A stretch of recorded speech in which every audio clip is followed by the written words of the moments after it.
दोस्तों, मेरा नाम है धीरेन्द्र सिंह और आप सभी का स्वागत है आपके अपने चैनल पे।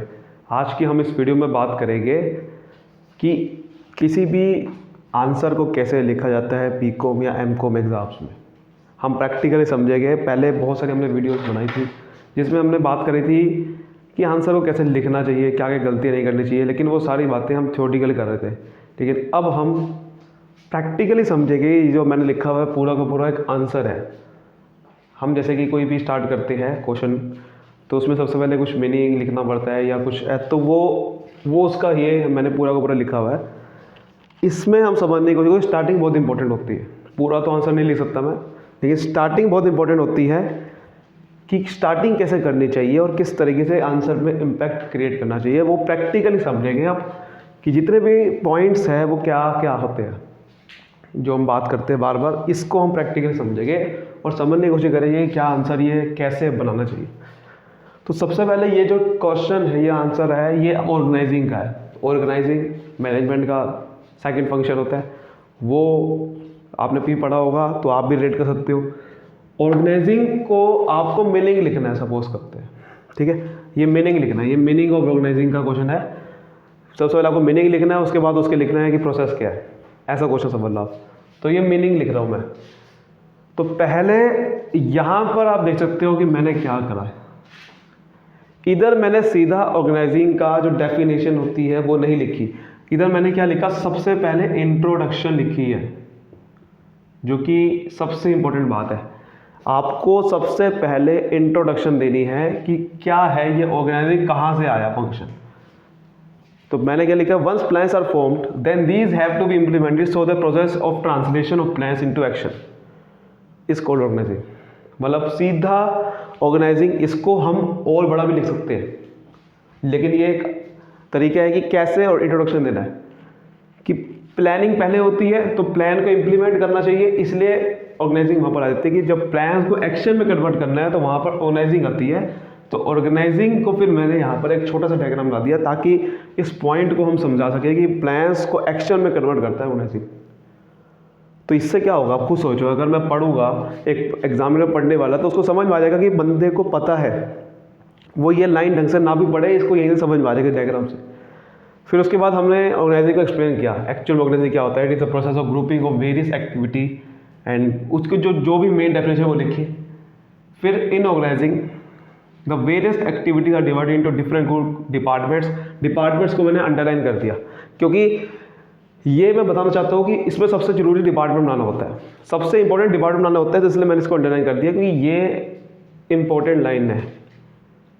And establishing authority and responsibility relation so that all the resources are coordinated in such a form that helps in organisational achieving organisation goal. उसके बाद मैंने लिखा है establishing of reporting relationship result in creation of organisation structure. फिर मैंने इसको underline करा क्योंकि ये सबसे इंपॉर्टेंट होता है कि ऑर्गेनाइजिंग में हम ऑर्गेनाइजेशनल स्ट्रक्चर बनाते हैं which define the roles and clarify the duties and reporting relationship। तो उसके बाद इसी चीज को, क्योंकि मेन यहाँ पर ऑर्गेनाइजेशन में हम ऑर्गेनाइजिंग में ये स्ट्रक्चर बनाते हैं, इस स्ट्रक्चर को मैंने बना दिया जिससे मैं हम समझा सके कि ऑर्गेनाइजिंग एक्चुअल में है क्या।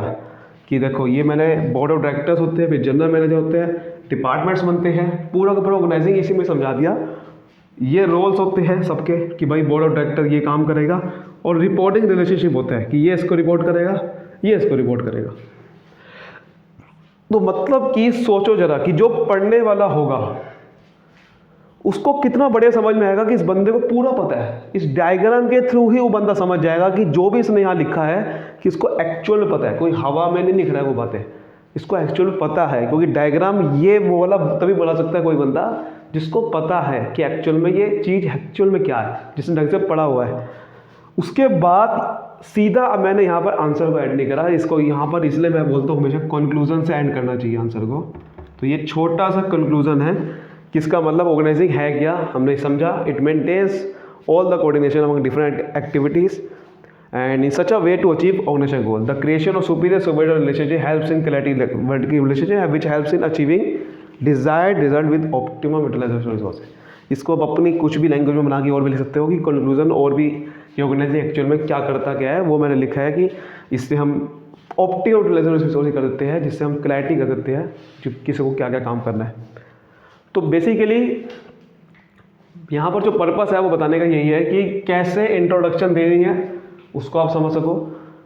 लैंग्वेज देखो मैंने जो लिखी है वो मैंने कोई ऐसी लैंग्वेज नहीं लिखी जिससे लगे कि बहुत ही अपने से मैंने खुद में बना के लिखा हुआ है। लैंग्वेज ऐसी लग रही है जो कि बुक की या जो बिल्कुल एक्चुअल में इसकी लैंग्वेज होती है, बुक की लैंग्वेज लग रही है। लैंग्वेज मैंने कोई भी ऐसी इस्तेमाल नहीं कर रहा हूँ। हालांकि मैंने ये कोई ऐसा नहीं है कि मैंने बुक को उठा के देखे लिखा हुआ है, ऐसा नहीं है, लिखा मैंने खुद ही यही है। लेकिन मैं ये कहना चाह रहा हूँ कि बुक की जो लैंग्वेज है उस तरीके की लैंग्वेज से ही मैंने लिखा है खुद से। ऐसा नहीं कि मैंने बुक से कॉपी करके इसी प्रकार लिख दिया है। आप बुक से पढ़ सकते हो, ऐसा कहीं नहीं लिखा हुआ है।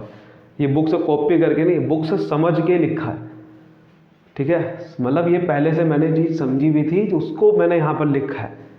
तो इसलिए ये मैं कहना चाह रहा हूँ कि लैंग्वेज आप देख लो कि कैसी है। लैंग्वेज वो वाली नहीं है कि हमें देखते समझ में आ जाएगा। अगर बंदा पढ़ता भी है तो समझ में आ जाएगा कि वो लैंग्वेज एक्चुअल में जो इसकी लैंग्वेज है वो वाली लिखी है।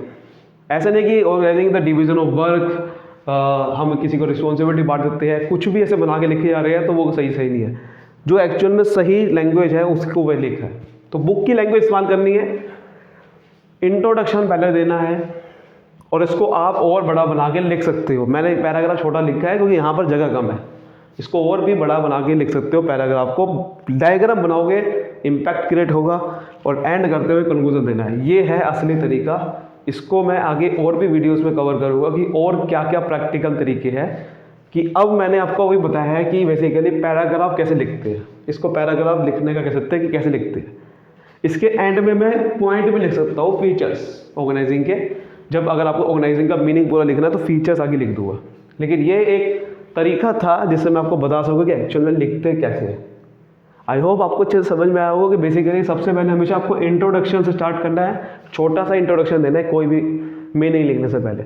हो सके तो अगर आपको डायग्राम समझ में आ रहा तो डायग्राम बना दो, उसके बाद आप लिखना स्टार्ट करो और स्टार्टिंग की लाइन अच्छी लिखो जो इसका एक्चुअल में कोई पढ़े तो समझ में आ जाए कि हाँ भाई इस बंदे को सही तरीके से इन्हें पढ़ा है बुक से, कोई ऐसे ही नहीं खुद से बना के लिखा है मन से। फिर यहाँ से फिर वही सारी की सारी लैंग्वेज मैंने बुक की तरह ही इस्तेमाल करी है। और उसके बाद फिर मैंने डायग्राम बना दिया जिसकी वजह से एक्चुअल में ऑर्गेनाइजिंग क्या होती है वो बंदे को समझ में आ जाए कि हाँ पता है इसको ऑर्गेनाइजिंग क्या होती है। उसके बाद मैंने एंड करते पे एक छोटा सा कंक्लूजन दिया, इससे आंसर बहुत अच्छा बन गया। और इसको हम और भी अच्छा बना सकते हैं। थोड़ा सा यहाँ पर पैराग्राफ और अच्छा लिख के और ज़्यादा लिख सकते हैं पैराग्राफ। और ये इसको हम इंट्रोडक्शन को भी और बड़ा लिख सकते हैं, बट मैंने इतना ही लिखा है क्योंकि इंट्रोडक्शन मेन इंपॉर्टेंट नहीं है, मीनिंग इंपॉर्टेंट था। ये तो बस एक स्टार्ट करने का तरीका है और उसके बाद आप ऐसे करके लिख सकते हो। तो ये कुछ तरीके हैं जिसको आप अप्लाई कर सकते हो अलग अलग अपने आंसर्स की फॉर्म में। कि ये जो डायग्राम है, ये डायग्राम बनाना बहुत ज़रूरी है। इसी को कहते हैं हम कॉन्सेप्चुअल डायग्राम। कुछ ऐसा कॉन्सेप्चुअल डायग्राम कि आपको जो कॉन्सेप्ट है उसी का आपने डायग्राम बना दिया और ये डायग्राम सबसे आपको इम्पैक्ट क्रिएट करेगा एग्ज़ाम में। और बहुत सारे आप देखोगे आंसर शीट जो टॉपर की होती है वो भी ऐसे बहुत सारे डायग्राम ऐसे बनाते हैं जो कॉन्सेप्ट के होते हैं और वो एक आंसर को अच्छा इम्पैक्ट करते हैं। और कभी भी पैराग्राफ को इतना बड़ा ना दिखाओ जिससे बंदे को कंफ्यूज हो जाए और बंदा सिर्फ पैराग्राफ ही दिखे, उसको ऐसा ना करो। उसको समझ में आ जाए कि पैराग्राफ जो लिखा है वो सही है तो डायग्राम समझ में आ जाएगा। क्योंकि अगर मैं खाली पैराग्राफ लिख देता तो वो इतना इम्पैक्ट क्रिएट नहीं करता। वो उसको बंदे को भी चेक करने में परेशानी होती कि सही लिखा है कि नहीं लिखा है। तो ऐसा करते हैं और इसी तरह से हम और भी वीडियोस बनाएंगे और मैं ऐसी और भी वीडियो बनाते रहूँगा। अगर आपको वीडियो अच्छी लगी तो लाइक करिए, सब्सक्राइब करिए और फैला सकते हो वीडियो को। और कुछ और इस टॉपिक की ऐसी और वीडियोस चाहिए कि प्रैक्टिकल मैं आपको और बताऊँ, थोड़ा सा प्रैक्टिकल आंसर शीट के थ्रू कैसे लिखते हैं, तो वो भी मैं आपको बता सकता हूँ। तो तब तक के लिए मिलते हैं अगले वीडियो। तब तक के लिए bye bye, thank you so much.